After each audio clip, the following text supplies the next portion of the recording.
All right, Joselin, let's go with your question. Oh, that's an itinerary. Laura, do you want to get the map out? Oh, yep. Let's get our trusty map. All right, let's see if your itinerary makes sense. Joselin Pinto Alvarez. Oh my gosh, my pronunciation must be terrible. I'm sorry, Joselin. So Joselin asks on YouTube, hi, I'm traveling to New Zealand next week, that is soon, and you'll be visiting for 24 days. These are the places I want to visit. What do you guys think?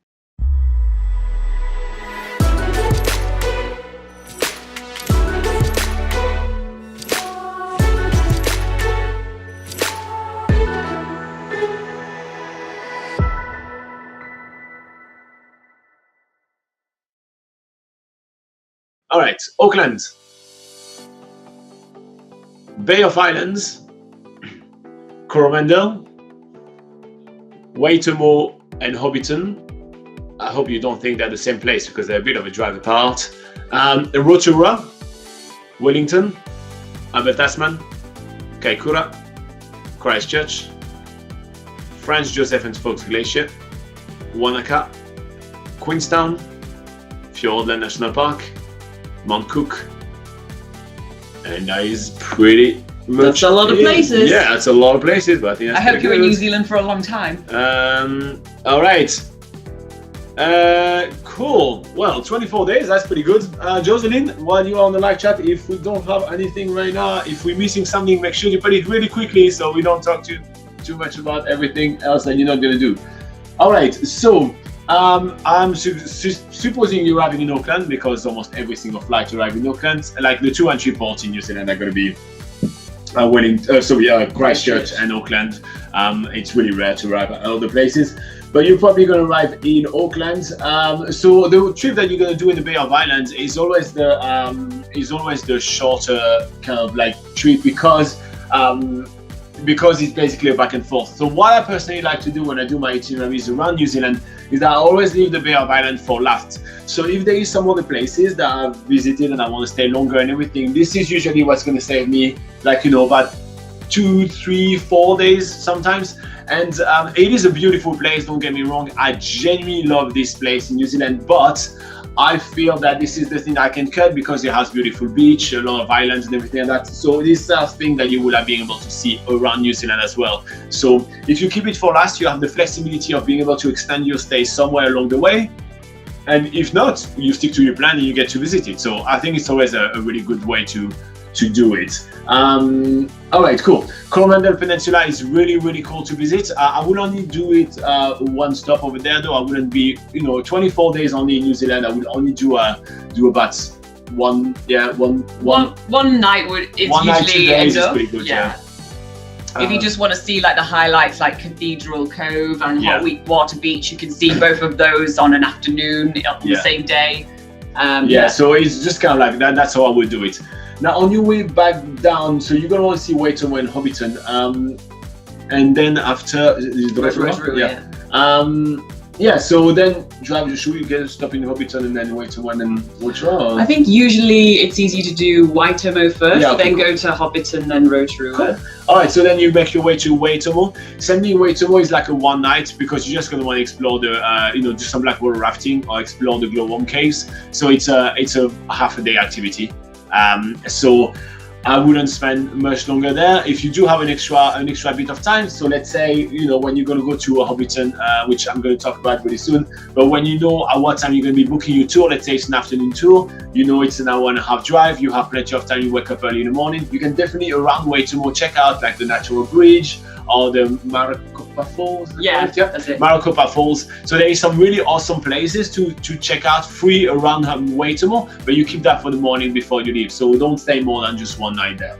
So you go there. By the way, in Waitomo, stay in Juno Hall because this is where we were playing with the little goat. If you have seen our video, I really like that little goat. I want you to send me a picture of that little goat grown up now. Cool. So then going to Hobbiton. So there is not much places to stay overnight around the Hobbiton area. So I wouldn't. It's literally your pit stop toward Rotorua, right? I think Rotorua is more. Yeah, to be honest. Yeah. The map is a little bit iffy. So you make your way to Hobbiton. It's your pit stop. on your way down to Rotorua. So as well, it's just going to break up the drive, so it's not making it too long.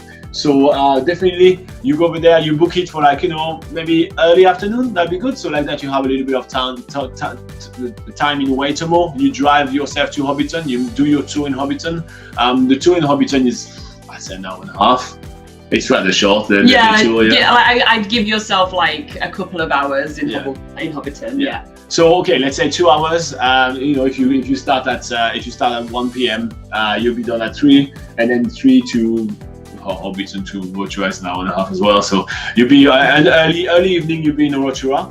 And in Rotorua, I would actually, you know, after doing all that right here, I think you would want to actually stay in one place for just you know, a few nights. So then I would give myself 2 to 3 days in Rotorua, and you have a little bit more time to catch your breath. There's heaps to do in Rotorua as well. But just the fact that you won't be changing places while you sleep for once is going to feel like amazing. Also, you probably would be traveling in camper. I think I saw that quickly in the chat. So if you travel by camper in Rotorua, you'll be able to do your laundry. You know, like, because you're going to be staying a few nights there, you know, it's just going to give you a little bit more flexibility. So then at that point, you stay a little bit in Rotorua. The drive down from Rotorua down to Wellington is going to be a long one. It's probably going to be a full day drive. There is a few places that you can stop at along the way, but don't think, like, we hear so many people that actually think they can do the Tongariro crossing, for example, which is one of the main highlights on the North Island, which is around here. They can go there, do the Tongariro crossing, and finish there. It's going to be absolutely exhausting. So don't do that. Pick some shorter things to do along the way. If you drive, you can actually drive through the Tongariro National Park, and if it's a clear day, you will be able to see all the volcanoes and mountains as you're driving. Maybe take a really quick pit stop to get some photos. There's a really short waterfall walk called Torfai Falls. Oh yeah, that's a nice one. That takes like 20 minutes, for instance. So yeah, you can do those like really short things on the way down to Wellington, but this whole drive here is going to be like, your main priority is going to be driving down, really, and just seeing like the tiny, really short things you can fit in along the way. I agree. So I will try, if I were you, you know, if that was my plan, I will definitely try to start really early on that day. Like, I'm talking 5 a.m., right? Like, start really early, make your way down there, and your first pit stop is going to be in National Park. So as Laura said, and you try to see, for example, Torfai Falls. So Laura, do you want to spell Torfai Falls? Yeah, so Torfai Falls is spelled Tawhai. Okay, here you go. So for example, you check out Torfai Falls, and it's a very short drive. It's going to help you stretch your legs and, you know, check out the beautiful national park as well without having to spend so long. And then you hop back on the car and you make your way down to Wellington.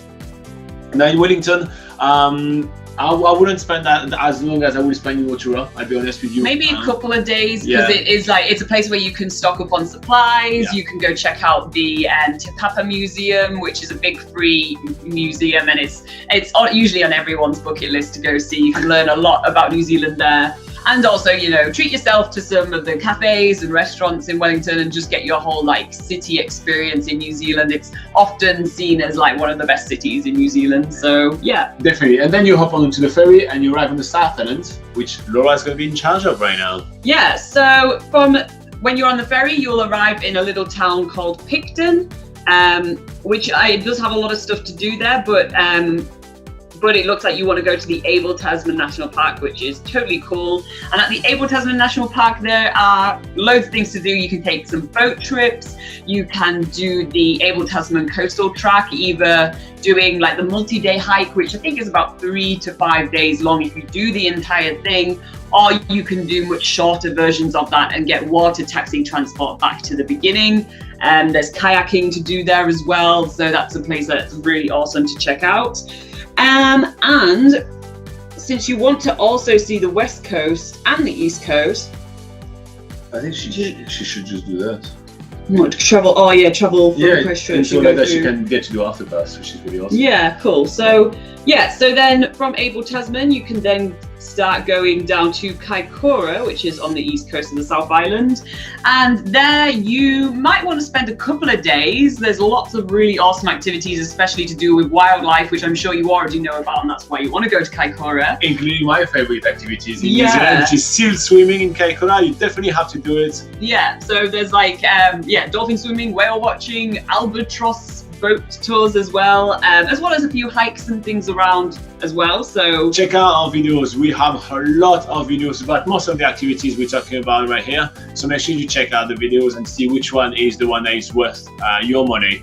Which is why we do so many activities, just to make sure that you know what you spend your money on. Yeah, and then from Kaikoura, it's quite a short drive to Christchurch, just under a couple of hours. And then, Christchurch again, you probably only want to spend 2 days. You don't want to spend a lot of amount of time in Christchurch, because there's a lot of things to do from Christchurch, which is actually quite a long drive away. So in Christchurch, things that people tend to like to do, there's like a museum, there's the botanic gardens there, learning a little bit more about the earthquakes that happened there, for instance. So but since you have your camper, if you decide to stay a couple of days in Christchurch, you can resupply and everything. I would definitely do a day trip to the Banks Peninsula.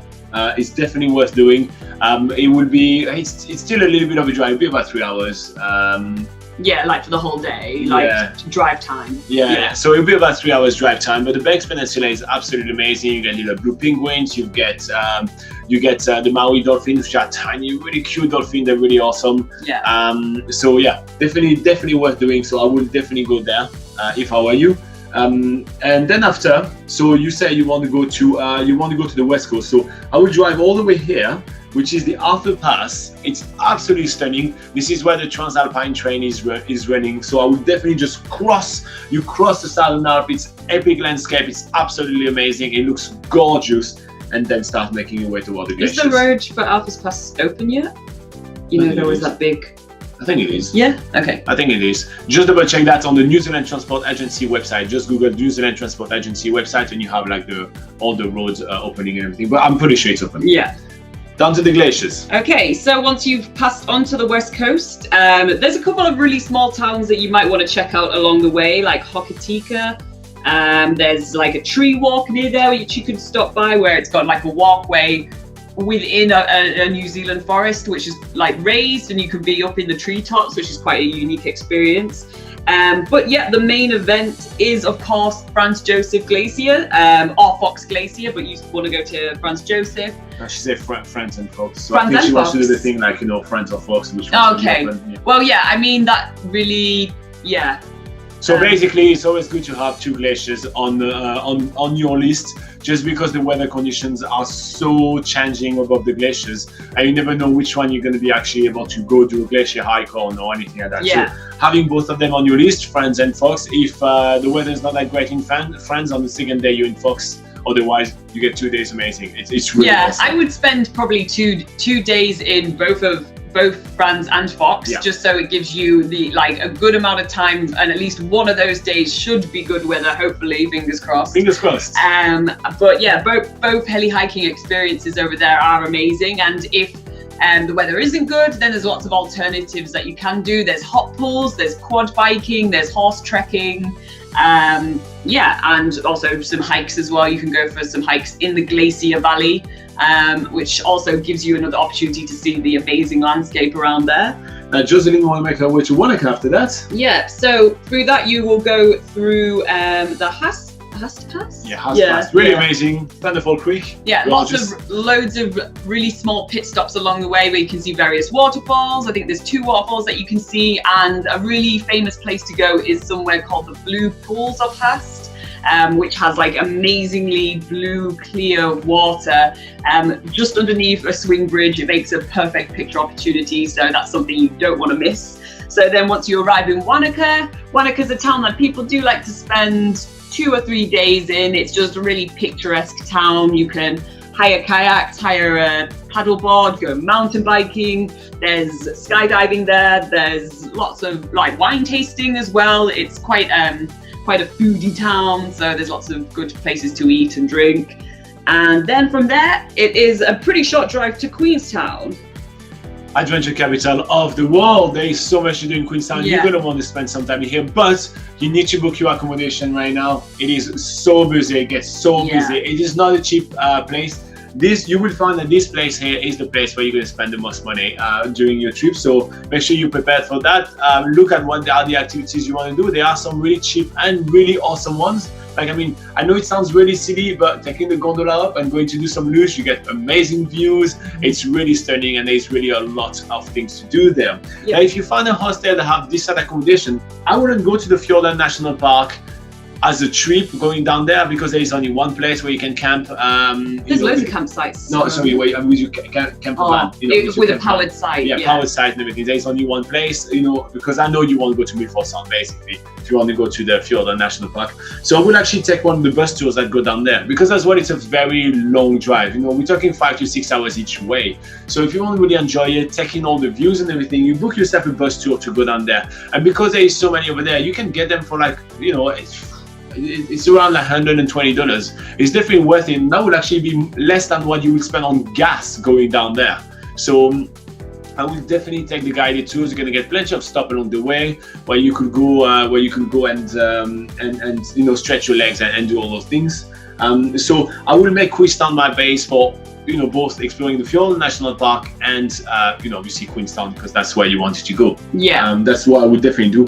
And then making your way to Mount Cook. Wait, so we're going back and forth. Yeah, back and forth, and then Mount Cook. Yeah, so in Take a couple maybe on the way, or stop for a picture. Yeah, stop for a picture. Well, that's Lake Pukaki, we'll say, because take a pose. Oh yeah, just above it. Right, So on the way up to Mount Cook, the drives are amazing. You go through Lindis Pass, which is another famous mountain pass area. There'll be lots of photo opportunities around there, but only stop in designated stopping places and rest stops. Don't just stop on the side of the road, because that's lots of accidents happen.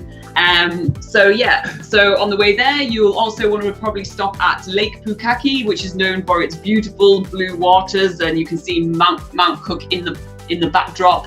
So that's a really awesome photo stop. And then make your way to Mount Cook, which again is another place you'll want to book your accommodation pretty early, if you want to have a powered site for your camper van. Otherwise, there are normal campsites where if you don't want to plug up, but I don't think you'll need to book too far in advance, but it will be busy. It's on a first come first serve basis. The dock website there, dock campsite there. So so make sure you arrive pretty early. Don't arrive too late in Mount Cook.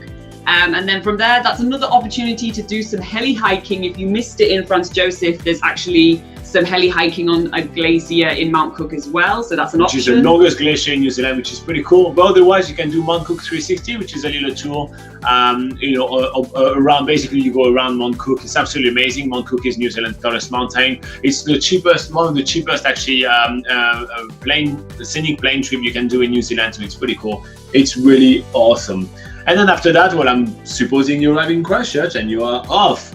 So here you go. Now you're also asking if Stewart Island is a good option for you on only 24 days. Honestly, I think it's already jam-packed. You see a lot of things. I don't think you can fit Stewart Island, because that would be a day to get there, and then you have to take the ferry to get there. It will take too much time out of your only 24 days. So I wouldn't go there. But here you go. I hope this was helpful to you, Joselin. Have a look at it. Tell us what you think. Like the video if that was helpful to you. It's always really helpful. And we're also going to be linking to a few itinerary samples that we've made that we think are the best one for 1 month, for 2 weeks, and this and that. You can combine them together to make your itinerary. So even if someone's rewatching this afterwards, in the comment below, you get plenty of suggestions for itineraries, because that's what we do for a living. We like it.